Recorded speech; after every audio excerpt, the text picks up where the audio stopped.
Good morning. Thank you for joining us again on one of our interviews about the different aspects of discipleship. And this morning I have got with me Rev Dennis Pethers, and we're going to be talking about the fact that discipleship is more than programs.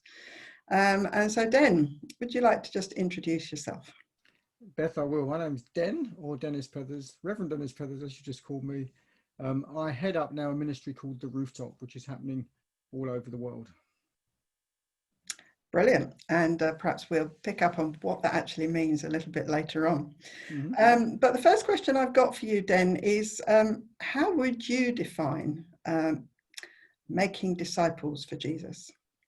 Well, let me start very quickly by saying it like this. I think discipleship is about joining Jesus in his mission. I was asked to speak at a conference a number of years ago, and they called it missional discipleship. And when I stood up to speak, my first comment was, why do we have to preface the word discipleship with missional? Because if we're following Jesus, then we're doing what Jesus did, and Jesus was on mission. So I think for me, Beth, the key to discipleship, that it's not just about my life being separated from the world and becoming kind of more churched.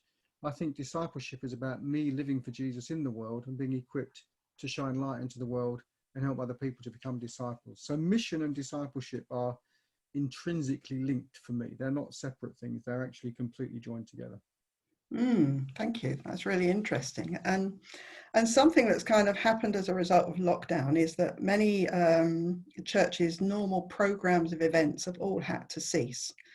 And people perhaps have been doing church differently. They've been seeing their neighbours differently. And the risk is that we'll just go back to our comfortable programs. But maybe God is trying to push us in a new and a different way. So how can we help churches break out of this program-based mission? Well, I think things like COVID are doing that inevitably, because we can't do the programs in the way that we did. But to be honest, I think that provides us with a great opportunity. The challenge with the programs, doing the discipleship course or the Bible study, whatever, I think that all, again, feels a little bit like this is something that we do. We come away from the world, we come into our buildings, we have a Bible study, and we do all the things that we do. We study discipleship, but we do it all, in this safe place, in this kind of building or whatever that we've created. And it doesn't touch the world outside. But the way Jesus made disciples was he didn't actually have programs. He actually did it in a completely different way.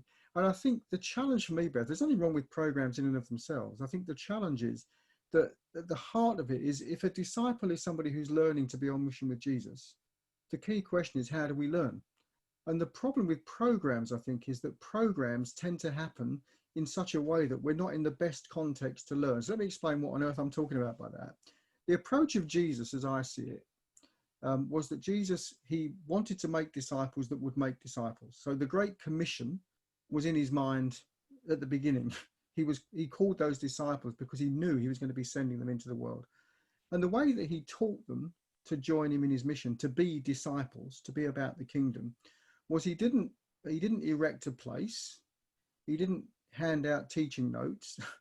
What he did was he took them with him. The disciples were actually always with him among people. So, I mean, everybody watching this knows this because they're all great Bible scholars, but Jesus' whole time was spent, in the marketplaces, in the streets, in the places where people were. There were always people around him constantly.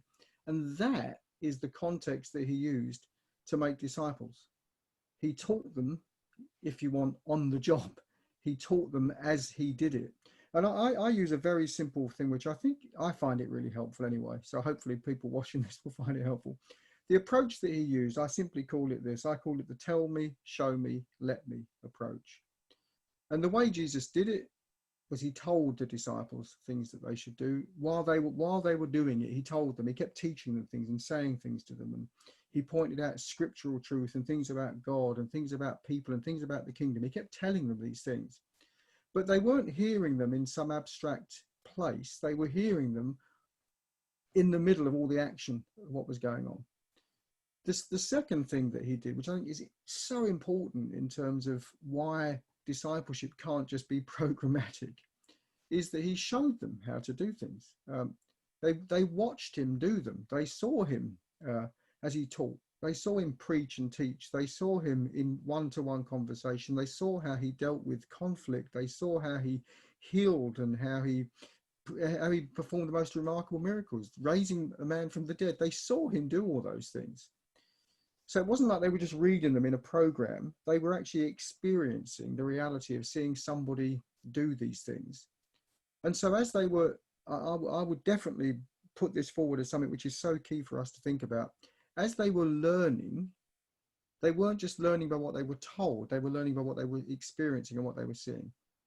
But then for me comes the most important part of the whole learning process, was that Jesus then let them do it. So tell me, show me, let me. He sent them. He said, no, you go do this, go. And he sent them out in pairs and he said, go and do this. The things you've seen me doing, go and do. And they went and did them, and then they came back and they told him what happened. And then he could use that opportunity to say, well, now, okay, you didn't get this right or that right, so now go do it again and try it differently or whatever. And for me, that process of learning, you see, I find it really interesting. You know, I go to lots of places and meet, well, I'm not at the moment, like nobody is, but typically I do. And so many pastors all around the world, they say to me, Dennis, this is what I've been teaching my people. And I often say, well, actually, and I say it always with a smile on my face. I always say, well, they're not your people, they're God's people, but I know what you mean. But the other thing I say, with still a smile, but even more seriously, is you might be telling them that, but are they learning it? If they're not learning, then you're not really teaching. And the challenge is that most of the way that we tend to think about teaching is telling. We think a lot about the telling part. You know, we preach, we teach, we tell, we tell, we tell. And many Christians have been preached at and taught through programs for 20, 30, 40, 50 years. But my question is, have they actually learned? And I suggest they haven't learned. And the reason they haven't learned is because they've never actually been shown how to do it and then put it into practice. So for me, I'm not one of these people that's all against programs. I'm not saying they're bad things, but I really do think that if we want people to learn how to be disciples, then they will never learn that just by being in a Bible study. They will only learn that if there's then somebody showing them how, and then once they're being shown how, they're being given opportunities to do and then reflect upon that. And that, I think, is something that things like COVID have actually given us opportunities for. Yeah. Because now people can't gather in programs, so we can use online and teaching and ask people to do things, talk with their neighbors, whatever, and then come back online and say, what happened? How did it feel when you did it? What went on?